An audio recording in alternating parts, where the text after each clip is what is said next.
예, 우리 할렐루야로 인사합시다. 할렐루야. 할렐루야. 예, 일주일 동안 여러분들 또 임무 수행하느라 수고가 많으셨습니다. 특별히 또 이번 한 주간 여러분들 임무 수행과 더불어 우리 지휘관 교체 시기를 맞이해서 또 이 취임식에 또 여러분들 이렇게 수고하는 모습을 저도 와서 보고 되게 흡족하기도 하고 또 마음도 기쁘고 또 우리 귀한 또 좋은 대대장님 오셔서 너무 좋은 것 같습니다. 또 오늘 대대장님 또 예배에 참석해 주셔서 감사드립니다. 네. 우리 새로 오신 대대장님 뭐 환영했지만 또 이렇게 예배에 함께 자리해 주셔서 우리 환영의 박수 한번 쳐드릴까요? 네.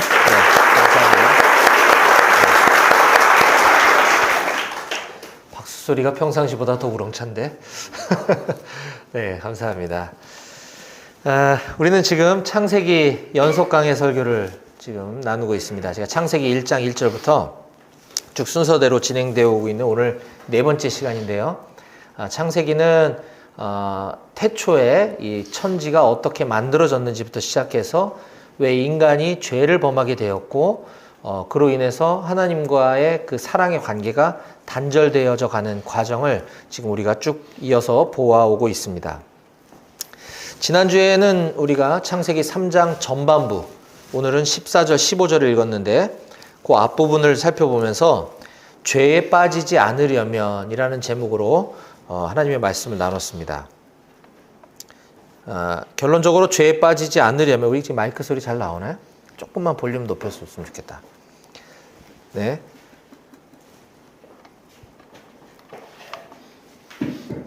네, 하나, 둘. 예, 됐습니다. 너무 높다. 예, 감사합니다. 죄에 빠지지 않으려면 지난주 설교의 요약입니다. 첫 번째는 하나님의 말씀을 정확히 알아야 된다라고 했습니다.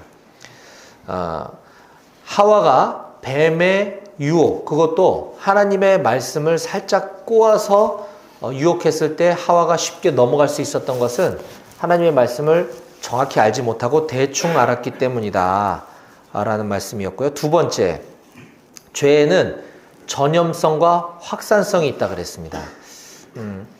하와가 먼저 죄를 범하고 아담에게 선악을 알게 하는 나무의 열매를 먹었더니 죽지 않더라 라는 것으로 아담이 덩달아 하나님께서 금하신 선악을 알게 하는 나무의 열매를 먹음으로 인해서 죄가, 하나님의 말씀에 대한 불순종인 죄가 하와에서 아담에게로 전이되는 과정을 우리가 보았습니다. 또 세 번째는 하나님의 말씀을 깨달았으면 내 주위에 있는 사람들에게 제대로 잘 전해야 된다라고 했습니다. 원래 하나님이 이 에덴에 있는 모든 나무의 실과는 다 먹어도 좋되 동산 중앙에 있는 선악을 알게 하는 나무의 열매를 먹지 말라라고 금하셨는데, 이것은 굳이 왜 선악과를 만드셔서 사람이 죄를 범하게 했는가가 아니라 하나님께서는 이 천지 만물을 창조하시고 그 통치 권한을 우리 사람, 아담으로 대표되는 인간에게 위임해 주셨는데 어떤 안전장치, 브레이크 장치가 없다 보면 시간이 흘러감에 따라 자기가 하나님인 줄 착각하고 교만에 빠질 수 있기 때문에 최소한 그 동산 중앙에 있는 나무의 열매를 볼 때마다 하나님께서 저건 먹지 말라고 하셨지라고 하는 것을 기억하게 하기 위한, 하나님 말씀에 순종하게 하기 위한 안전장치였다 그랬습니다. 그 가르침을 직접 전해 들은 아담이, 하와는 그때 당시에 세상에 있지 않았죠. 하나님께서 아담에게 그걸 가르쳐 주시고 그 이후에 아담이 혼자 있는 것이 보기 좋지 않아서 갈빗대를 취해서 하와를 만드셨고, 그렇다고 한다면 하와는 분명 아담을 통해서 하나님의 그 말씀을 전해 들었을 텐데 아담은 그것을 제대로 잘 가르치지 못한 그런 책임도 있다라는 말씀을 함께 나눴습니다. 이게 지난 시간에 나눴던 말씀의 요약이고요. 오늘은 이어지는 창세기 3장 14절부터 24절까지 본문 말씀을 가지고 하나님의 사랑과 공의라는 제목으로 오늘 하나님께서 우리에게 주시는 말씀을 함께 나누려고 합니다. 본문이 긴 관계로 오늘 2절만 읽었지만 저는 오늘 14절부터 쭉 마지막 절까지 한번 살펴볼 텐데 다시 한 번 더 오늘 설교 말씀의 제목을 우리 함께 소리내서 읽어보도록 합시다. 자, 하나님의 사랑과 공의. 시작. 하나님의 사랑과 공의. 그렇습니다. 하나님의 속성에는 여러 가지가 있습니다. 하나님은 인자하시고 자비로우시고 긍휼이 많으시고 등등등 많지만 하나님의 속성을 한마디로 얘기하라고 한다면 그것은 사랑입니다. 하나님은 곧 사랑이시죠. 그래서 우리가 God is love라고 얘기할 때 하나님은 사랑이시다 라고 한마디로 정의할 수 있는 것입니다. 그런데 하나님의 속성 중에 공의라고 하는 것이 있습니다. 공의, 좀 어려운 말인데 완전하시다. 하나님은 옳으시다. 그래서 전능하신 분이다 라고 얘기를 하죠.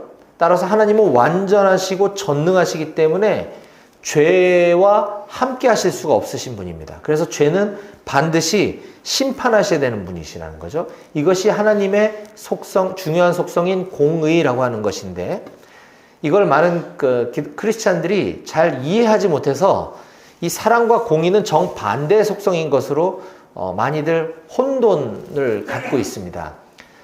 사랑은 무조건적으로 수용해 주는 것만이 사랑이 아니고 공의는 벌하고 단절시켜버리고 끊어내버리는 것이 공의가 아니라 이 둘은 같은 속성인 것입니다. 하나님이 우리 사람을 너무나 사랑하셨기 때문에 인간을 너무나 사랑하신 나머지 그 사랑하는 인간과 하나님은 교제를 나누시기 원하시는데 인간에게 죄가 있기 때문에 교제를 나눌 수가 없는 거예요. 그래서 이 인간에게 죄가 그대로 남아있는 한 하나님은 우리를 너무나 사랑하시지만 함께 교제를 나누실 수가 없어서 그 죄를 처리하셔야만 한 것입니다. 이것이 바로 하나님의 공의라는 거예요. 따라서 이 사랑과 공의는 서로 배치되는 것처럼 보이지만 이것은 하나님의 사랑이라고 하는 큰 속성 때문에 반드시 필요한 것이다 라고 우리가 이해하면 좋겠습니다. 자, 그러면 이와 같이 인간의 죄의 문제를 하나님은 그 사랑과 공의라고 하는 속성 때문에 어떻게 처리하셔야 했었는지, 또 하나님은 장차 이 큰 그림 속에서 인간의 죄를 어떻게 해결하셔야만 했는지를 오늘 창세기 본문은 우리들에게 알려주고 있습니다. 그래서 오늘 조금 더 자세히 말씀 속으로 한번 들어가 볼 텐데요. 자, 오늘 14절부터 24절까지 말씀은 크게 네 단락으로 구분할 수가 있을 것 같아요. 자, 14절, 15절은 하나님께서 뱀에게 형벌을 내리시는 장면입니다. 자, 지난주에 우리는 뱀으로부터 시작해서 하와, 그 다음에 아담, 이렇게 죄가 점점 확산되어져 가는 과정을 보았습니다. 그럼 하나님은 방금 제가 공의의 속성을 가지고 계시기 때문에 죄를 처리하셔야 된다고 했어요. 그래서 뱀에게 어떤 형벌을 내리셨는지가 14, 15절에 나와 있고 16절은 그 다음 여자에게 어떤 형벌을 내리셨는지, 그리고 17절부터 19절은 남자에게는 어떤 형벌을 내리셨는지가 나와 있고요. 마지막 20절에서 24절은 지금 얘기한 하나님의 사랑과 공의의 속성을 함축적으로 요약 정리해주고 있습니다. 자, 그럼 이런 단락의 흐름 속에서 우리가 반드시 기억해야 할 몇 가지 핵심적인 부분만 제가 함께 말씀을 나누도록 하겠습니다. 자, 먼저 14, 15절은 뱀에게 내리신 형벌이라고 그랬습니다. 자, 14절 말씀을 우리 성경책 여러분들 갖고 계시면 오늘 여기다 PPT에 다 담지 않았는데 창세기 3장 14절 말씀을 함께 읽어봤으면 좋겠습니다. 창세기 맨 앞에 있고 3장 14절 말씀입니다. 자, 성경을 한번 펼쳐주시고 오늘 성경을 좀 같이 좀 읽을 건데요. 14절 말씀 여러분들 눈으로 보시고 제가 읽어드리겠습니다. 창세기 3장 14절입니다. 여호와 하나님이 뱀에게 이르시되 네가 이렇게 하였으니 내가 모든 가축과 들의 모든 짐승보다 더욱 저주를 받아 배로 다니고 살아있는 동안 흙을 먹을지니라. 예. 여기에 보면 뱀에게 내리신 저주의 첫 번째는 배로 다니게 돼요. 즉 기어다니게 될 것이고, 두 번째는 살아있는 동안 흙을 먹게 될 거다라고 말씀하셨습니다. 자, 이것으로 유추해 보건대 처음에 뱀의 존재는 최소한 걸어 다녔는지 날아다녔는지 알 수는 없지만 지금 우리가 알고 있는 뱀처럼 기어다니진 않았을 것이다라는 걸 충분히 유추해 볼 수가 있죠. 자, 그러면 배로 다니는 게 왜 저주를 받은 것인가? 이거는 찾지 말고 그냥 제가 소개해 드리겠습니다. 창세기 다음에 나오는 책인 레위기 11장 42절에 보면 이런 말씀이 있어요. 곧 땅에 기어다니는 모든 기는 것 중에 배로 밀어 다니는 것이나 네 발로 걷는 것이나 여러 발을 가진 것이라 너희가 먹지 말지니 이것들은 가증함이니라. 예. 자, 뱀이 가증한 동물이 되었다라고 소개하고 있죠. 그러면 가증한 동물이라는 것은 무슨 말이냐? 이 성경은 구약 성경은 히브리어로 쓰여졌다 그랬습니다. 원래 신약은 헬라어로 쓰여졌어요. 이게 원문이에요. 이걸 이제 우리 한글 번역본으로 지금 보는 것인데 이 우리 한글의 가증한이라고 번역된 이 단어가 원래 히브리어에는 세케츠라고 하는 단어인데 그 뜻은 혐오할 만한 오물 이런 뜻을 갖고 있어요. 아주 지저분하고 혐오스럽다는 거죠. 자, 뱀이 이렇게 되었다라는 거예요. 이 배로 기어다니는 것 자체가 뭐 별거 아닌 것처럼 보일지 모르겠지만 이것은 가증한 혐오스럽고 아주 오물 같은 존재로 변화되었다. 이게 하나님이 내리신 첫 번째 저주인 것입니다. 두 번째는 뱀이 저주를 받아서 살아있는 동안 흙을 먹게 되었다라고 이렇게 말씀하고 있는데 살아있는 동안은 평생토록이죠. 그 뱀이 죽을 때까지 평생토록 흙을 먹으며 살게 될 것이다. 자, 이 흙을 먹는다는 뜻은 수치를 당한다는 뜻의 비유적인 묘사인 것입니다.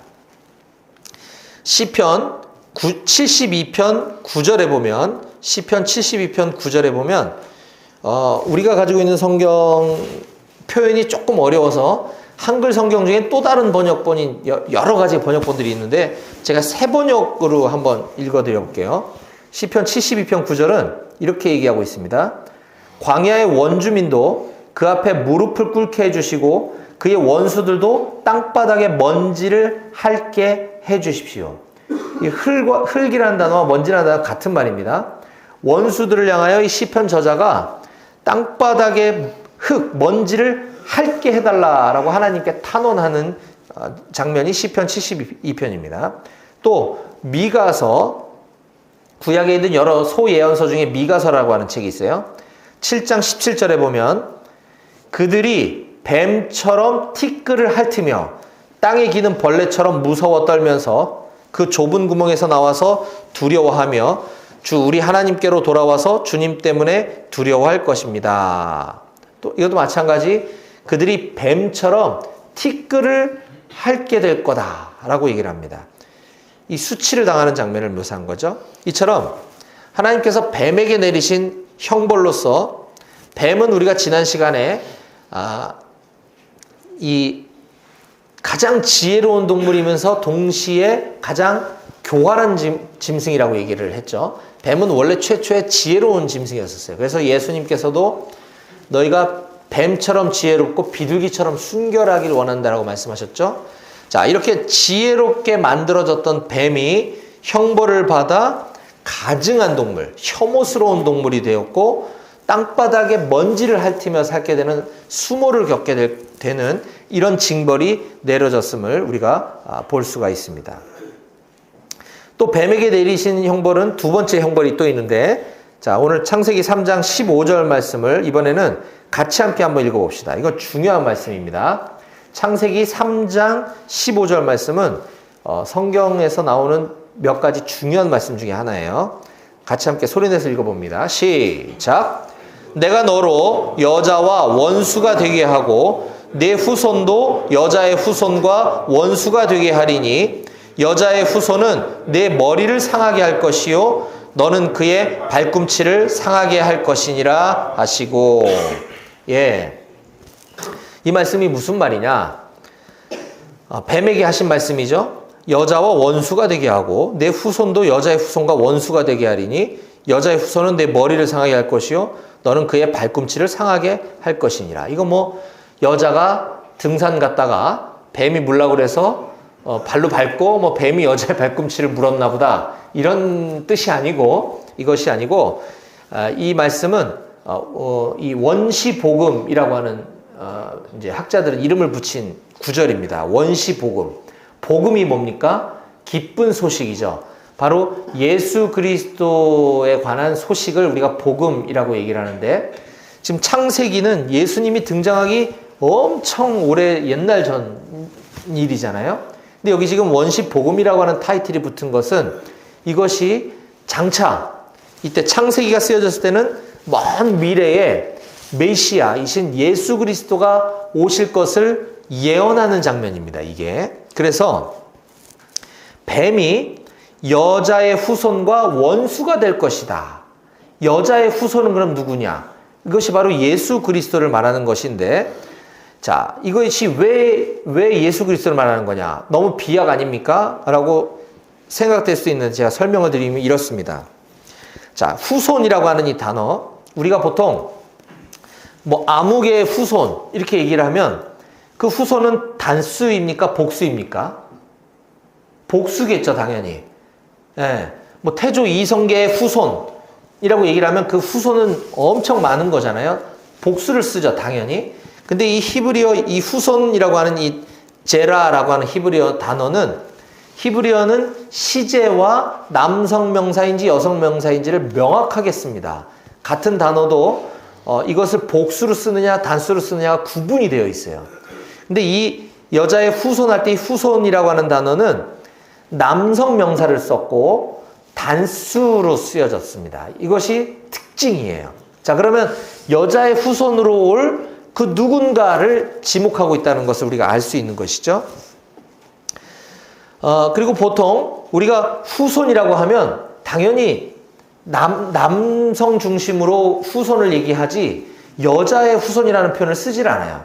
우리 대한민국도 굉장히 가부장적인 저걸 가지고 있지만 이 이스라엘 민족들도 히브리 민족들도 우리 대한민국처럼 굉장히 남성 중심의 가부장적인 민족입니다. 근데 누구의 후손이라고 할 때는 당연히 어떤 남자로부터 시작되는 후손을 얘기하지 여자의 후손이라는 단어를 쓰지를 않아요. 이건 틀린 표현이에요. 그럼 여기 왜 여자의 후손이라 했을까? 바로 정상적인 출생의 관계에 의해서 출생되지 않은 누군가가 오시게 될 거라는 거죠. 바로 동정녀. 동정녀가 뭡니까? 남자와 여자와의 정상적인 부부관계를 통해서 태어난 아기가 아니라 남자의 몸이 섞이지 않은 처녀의 몸에서 아이가 태어나는 것을 동정녀에서 태어났다 얘기를 하는 것이거든요. 조금 전에 우리가 사도신경을 고백을 했습니다만 그 중에 이런 문구가 있었죠. 그는 예수님을 말하는 거죠. 그는 성령으로 잉태되어 동정녀 마리아에게서 나시고 이게 바로 예수 그리스도의 탄생의 비밀인 겁니다. 남편 요셉으로 말미암아 마리아가 잉태된 것이 아니라 성령, 영이신 하나님을 통해서 자연 발생적으로 동정녀인, 처녀인 마리아에게 잉태돼서 태어나신 분. 그래서 예수 그리스도는 남자의 후손일 수가 없는 것이죠. 여자의 후손으로 태어나신 분, 유일하신 역사 이래 단 한 사람, 바로 예수 그리스도라는 것을 우리는 창세기 3장 15절 말씀을 통해서 알 수가 있는 것입니다. 그 여자의 후손으로 오실 그 메시아께서는 뱀의 머리를 상하게 한다. 뱀이 머리가 상하면 어떻게 됩니까? 죽는 거죠. 근데 뱀은 여자의 후손, 예수 그리스도의 발꿈치를 상하게 할 거다라고 얘기하고 있죠. 이것이 뭡니까? 바로 예수님이 십자가에서 피 흘리고 잠시 죽으셨다가 3일 만에 다시 부활하시는 그 사건. 약간의 데미지를 입히는 것. 이것이 바로 뱀이 여자의 발 뒤꿈치를 상하게 할 거다라는 표현을 쓴 것이고, 하지만 여자의 후손은 뱀의 머리를 짓밟고 상하게 할 것이다. 바로 원수 사탄 마귀를 멸하신 분이 예수 그리스도가 될 것이다 라고 하는 것을 오늘 창세기 3장 15절은 우리에게 원시 복음으로 설명해 주고 있는 것입니다. 여기까지 이해가 되시나요? 네. 이해가 됐어요? 자, 그 다음 16절은 여자에게 내려진 형벌입니다. 자, 제가 읽어봅니다. 3장 16절. 또 여자에게 이르시되 내가 네게 임신하는 고통을 크게 더하리니 네가 수고하고 자식을 낳을 것이며 너는 남편을 원하고 남편은 너를 다스릴 것이니라 하시고. 자, 여자에게 내려진 형벌 두 가지를 볼 수가 있습니다. 임신하는 고통. 하나님께서 처음에 아담을 흙으로 빚어서 만드시고 얘가 혼자 있는 게 보기가 그래서 갈빗대를 뽑아서 하와를 만드셨어요. 그리고 생육하고 번성하여 땅에 충만하라 라고 하셨을 때까지는 인간에게 죄가 들어오기 이전 상태입니다. 이때는 어떻게 출산을 하고 생육하고 번성하게 될지 우리는 상상할 수가 없어요. 그런데 우리가 알고 있는 것처럼 여자가 임신해서 해산을 할 때 엄청 고통스럽게 아이를 낳는 이것은 바로 여자에게 임한 죄로 인한 형벌의 결과다라고 하는 것을 우리가 알 수 있는 것입니다. 그런데 자, 이거는 하나님의 공의적 속성이죠. 여자의 죄를 벌하시는 방법으로서 하나 임신하는 고통을 크게 더하는 것. 그런데 하나님은 동시에 사랑이시라 그랬죠. 그래서 이 형벌도 결국은 복의 수단이 되는 것을 우리는 신약 디모데전서 말씀을 통해서 알 수가 있습니다. 제가 소개합니다. 디모데전서 2장 15절 말씀입니다. 그러나 여자들이 만일 정숙함으로써 믿음과 사랑과 거룩함에 거하면 그의 해산함으로 구원을 얻으리라. 아멘. 예. 그냥 너 이제부터 아기 날 때 한번 아파봐. 계속 아플 거야. 이 끝이 아니라는 거죠. 그 해산함으로 인해서 구원을 받게 되는 것이 생육하고 번성하게 되는 하나의 수단이 된다라고 하는 것을 디모데전서 우리에게 가르쳐주고 있습니다. 자, 또한 여자에게 내려진 형벌 두 번째는 남자와 여자의 관계가 변질된 것입니다. 자, 본래 하와를 하나님 만들어 주셨을 때 아담이 이런 감탄사를 표현합니다. 자, 창세기 우리 지금 3장 펼치고 있죠? 그 앞에 2장 23절을 보면 처음에 하나님이 하와를 만들어 주셨을 때 2장 23절에서 아담이 이렇게 감탄합니다. 자, 아담이 이르되 이는 내 뼈 중에 뼈요 살 중에 살이라. 예. 얘는 당신은 나의 뼈 중에 뼈고 살 중에 살입니다. 이게 굉장히 로맨틱한 표현이죠. 이랬던 남녀 관계가 자, 이제 하와가 죄를 범하고 또 아담에게 죄를 전가시키고 하나님께서 너희들 어딨니? 라고 물어보셨을 때 아담이 이렇게 얘기를 합니다. 3장 12절입니다. 3장 12절. 아담이 이르되 지금 죄를 범하고 찝찝한 상태입니다. 근데 하나님이 부르셨어요. 자, 그랬더니 12절에 아담이 이렇게 얘기합니다. 하나님이 주셔서 나와 함께 있게 하신 여자 그가 그 나무 열매를 내게 줌으로 내가 먹었나이다. 굉장히 치사한 발언을 하고 있는 것을 알 수 있죠. 네, 언제는 방금 전까지만 해도 당신은 내 뼈 중에 뼈입니다. 내 살 중에 살입니다. 이렇게 했던 아담과 하와의 관계가 죄로 인해서 어떻게 변질되었는지를 우리가 방금 볼 수 있었습니다. 자, 그것으로 말미암아 이제 남자와 여자의 위치가 변하게 되는데 원래 남녀는 동일한 상황이었는데 이제는 지배하고 지배당하는 이 관계가 지속되게 되는 것입니다. 이게 오늘날 우리에게도 적용이 되고 있어요. 자, 16절 말씀을 다시 한번 봅니다. 3장 16절.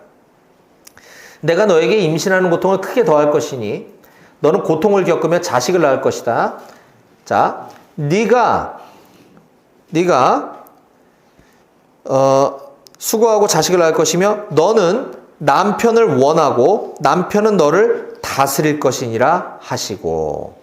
여기서 너는 남편을 원하고 이거에 대한 해석은 좀 분분합니다. 신학자들 간에.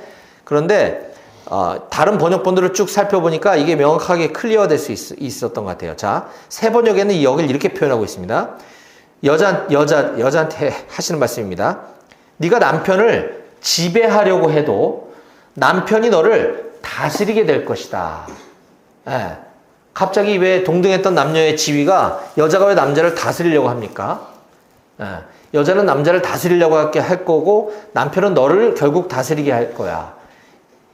오늘날도 부부관계에 있어서 뭐 다 그렇다고 할 수는 없지만 이 남녀 간의 주도권, 결혼 전에 뭐 이런 좋은 얘기는 아닙니다만 서로 뭐 결혼 초기부터 남편을 잘 휘어잡아야 된다. 남편은 결혼 초기부터 아내를 뭐 어떻게 해야 된다. 이런 쓸데없는 조언들을 주변에서 많이 하곤 하는데 이것이 바로 죄의 결과라는 것을 우리는 창세기를 통해서 지금 방금 알 수가 있었던 것이죠. 자, 그 다음 남자에게는 어떤 형벌을 내리셨는가 한번 봅니다. 17절 이하를 제가 읽어드리겠습니다. 3장 17절. 아담에게 이르시되 네가 내 아내의 말을 듣고 내가 네게 먹지 말라 한 나무의 열매를 먹었은즉 땅은 너로 말미암아 저주를 받고 너는 네 평생에 수고하여야 그 소산을 먹으리라. 땅이 네게 가시덤불과 엉겅퀴를 낼 것이라. 네가 먹을 것은 밭의 채소인즉 네가 흙으로 돌아갈 때까지 얼굴에 땀을 흘려야 먹을 것을 먹으리니 내가 그것에서 취함을 입었음이라. 너는 흙이니 흙으로 돌아갈 것이니라 하시니라. 아멘. 남자에게 내린 첫 번째 형벌은 평생 수고하여야만 먹고 살 수 있게 되었다라는 것입니다. 이건 제가 지지난 시간에도 잠깐 언급한 적이 있어요. 하나님 최초에 우리 인간에게 일, 노동이라고 하는 것을 주신 것은 하나님의 통치 권한, 이 피조 세계의 질서를 이 수많은 피조물들 중에 우리 인간이 주인공으로 만들어 주셔서 하나님의 통치 권한을 우리 사람에게 위임해 주심으로 말미암아 우리로 하여금 피조 세계를 다스리고 지배할 수 있게 해주신 것, 그것이 일이라 그랬습니다. 여기에는 먹고 사는 문제와 연결되어 있지 않다 그랬어요. 동산의 모든 나무의 실과는 네가 임의로 먹되 마음껏 먹어도 좋다. 그러니까 먹는 거와 일의 문제는 별개였었다라는 거죠. 특권이었던 것이죠. 이것이 죄가 들어옴으로 말미암아 이제 일하지 않으면 먹고 살 수 없게 돼버린 것이 오늘날 우리들에게까지도 지금 흘러오고 있는 것입니다. 그래서 일, 노동, 그러면 괴로운 거, 고통스러운 거, 먹고 살기 위해서 평생 아둥바둥 살아야 되는 것, 이것이 죄의 결과다라고 하는 사실을 우리가 알 수 있는 것이죠. 게다가 18절에 보니까 가시덤불과 엉겅퀴까지 나타나서 이 남자들의 그 일, 노동의 그 힘듦을 더 가중시키게 될 거라는 거죠. 가뜩이나 힘들어 죽겠는데 가시덤불과 엉겅퀴까지 나타나서 우리가 일을 하는 것을 방해하고 더 힘들게 가중시킨다는 거죠. 얼마나 힘들게 먹고 살아야 되는가를 디테일하게 묘사해 주는 장면입니다. 그리고 17절에서 눈여겨봐야 될 대목은 저주라고 하는 단어가 등장합니다. 저주. 남자에 대한 징계에서도 아까 뱀에 대한 징계 얘기할 때 그 저주라는 용어가 나왔었는데 여기도 동일하게 등장하죠. 그런데 중요한 것은 남자, 그 저주의 대상이 사람이 아니라 땅이라고 하는 사실이에요.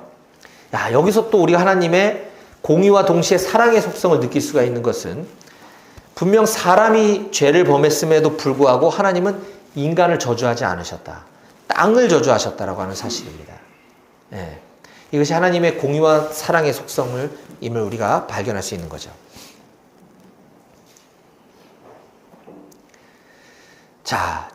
마지막 이제 20절에서 24절 말씀을 요약 정리해 봅니다. 21절. 여호와 하나님이 아담과 그의 아내를 위하여 가죽옷을 지어 입히시니라. 갑자기 생뚱맞은 얘기가 나와요.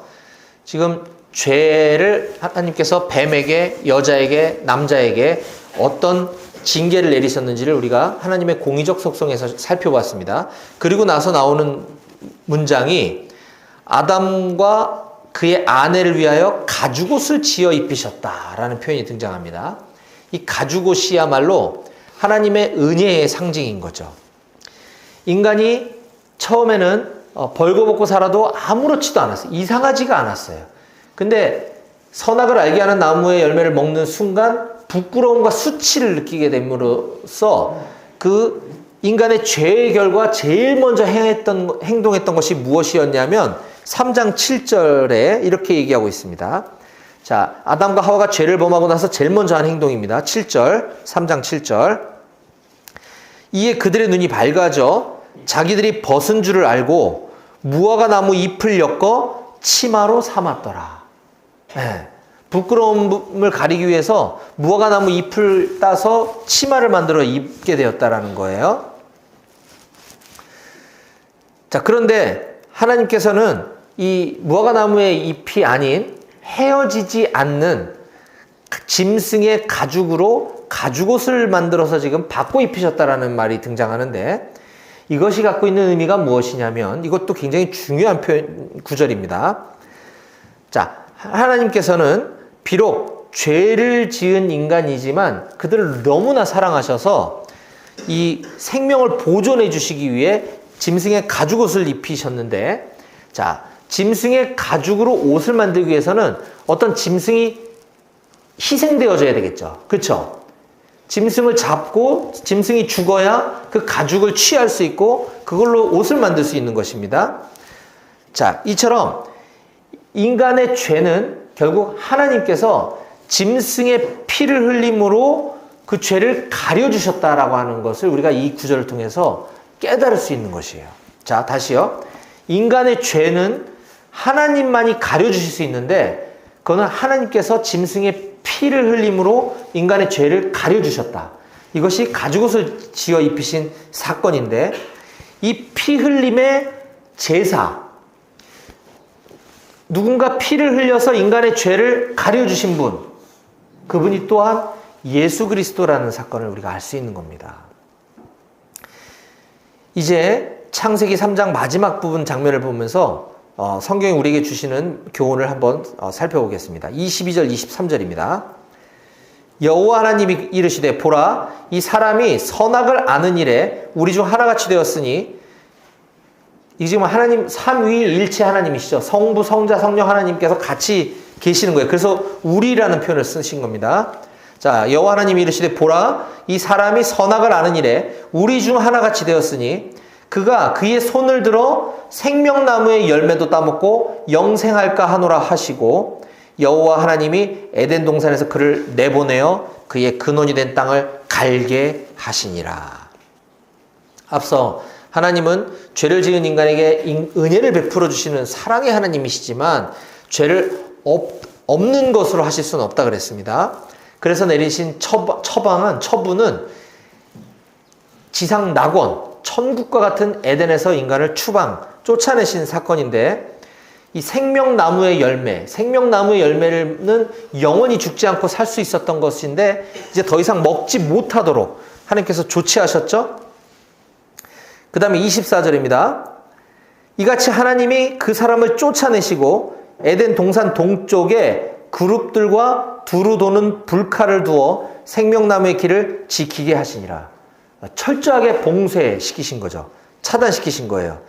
이제 영생을 얻을 수 있는 길이 인간의 죄 때문에 완전 차단된 모습을 우리가 알 수 있는 겁니다. 여기까지가 오늘 창세기 본문, 우리 인간의 죄의 결과를 우리가 쭉 살펴본 것인데, 자, 여기서 끝이 아니라 앞으로 장차 누군가 여자의 후손이 와서 아까 하나님의 그 아담과 하와에게 가죽옷을 지어 입히신 것을 연상시키시는 일이 먼 훗날 예수 그리스도가 피 흘려 죽으시고 십자가에 달려 죽으심으로 희생 제사가 되신 사건을 우리가 연상케 한다고 그랬습니다. 그리고 나서 먼 훗날 이제 어떤 일이 일어나게 될 것인지, 이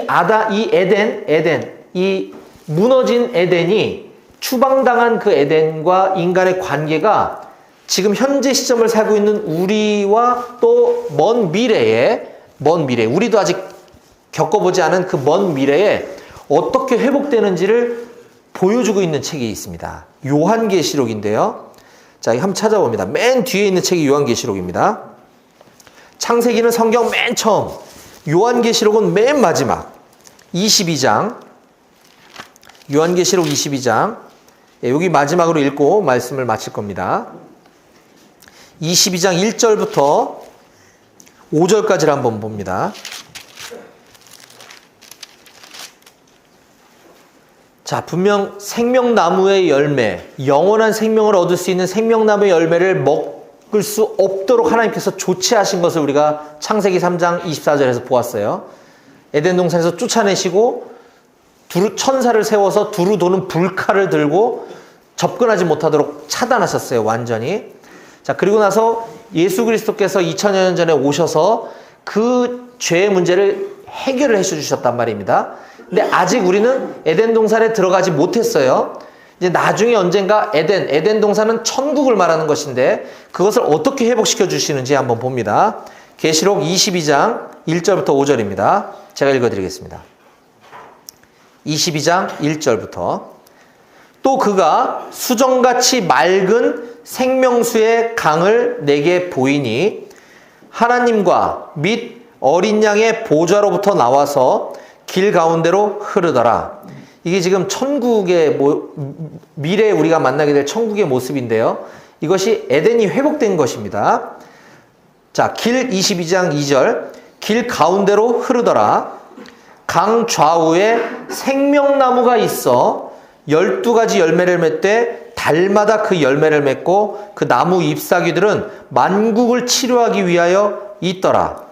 다시 저주가 없으며 하나님과 그 어린 양의 보좌가 그 가운데에 있으리니 그의 종들이 그를 섬기며 그의 얼굴을 볼 터이요 그의 이름도 그들의 이마에 있으리라. 다시 밤이 없겠고 등불과 햇빛이 쓸데없으니 이는 주 하나님이 그들에게 빛이심이라. 그들이 세세토록 왕노릇 하리로다. 아멘. 네.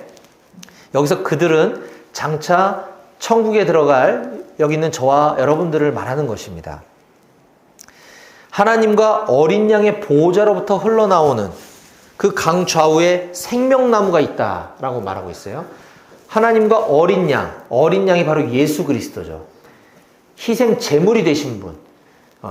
예수님 스스로 어린 양이 되셔서 십자가에 달려 피 흘려 죽으심으로 어린 양의 제사를 드려서 우리의 죄를 해결해 주신 것입니다. 그래서 우리는 그 예수 그리스도를 믿는 믿음으로 천국, 회복된 에덴을 우리가 맞이하게 될 것인데 그곳에는 아까 창세기 3장에서 단절되었던 생명나무가 있고 거기에 12가지 열매를 달마다 맺고 우리가 그것을 먹을 수 있게 될 것이다 라고 이야기해 주면서 그곳은 다시는 밤, 어둠이 없겠고 등불과 햇빛이 필요 없을 정도로 밝고 이 환한 곳, 이것은 우리 주 하나님께서 그들에게 비추셨기 때문이다. 그곳에서 저와 여러분들이 세세토록 왕노릇하게 될 것이다 라고 우리들에게 예언해 주고 있는 장면을 우린 방금 읽어 보았습니다. 이제 말씀을 맺겠습니다. 사랑하는 우리 청년 장병 여러분, 인간의 죄로 인해서 이 세상에 저주가 임했습니다. 그래서 우리가 이 세상 사는 동안 여러 가지 어려움과 고난과 고통도 당하게 되는 것이죠. 하지만 그 가운데 다시 그 에덴, 완벽한 에덴을 회복시키기 원하시는 하나님께서는 우리들에게 다시 그 생명나무의 열매를 먹을 수 있는 길을 내어주셨습니다. 유일한 방법이 있습니다. 바로 하나님이신 그분이 인간이 되어 이 땅에 오셔서 스스로 희생 양이 되어 주셔서 희생 제물이 되어 돌아가시고 우리는 그분의 가죽옷을 입음으로 말미암아 우리의 죄를 가려 주시고 우린 그분을 유일한 구원자로 믿는 것, 그것만이 영원한 천국에 영원한 생명나무가 있는 그곳에 갈 수 있는 길 뿐임을 반드시 믿으시기 바랍니다. 그래서 저는 여기 있는 우리 모든 청년들이 예수님을 잘 믿어서 구원받고 영원한 생명의 기쁨과 행복을 누릴 수 있게 되기를 주님의 이름으로 간절히 축원합니다. 아멘. 기도하시겠습니다.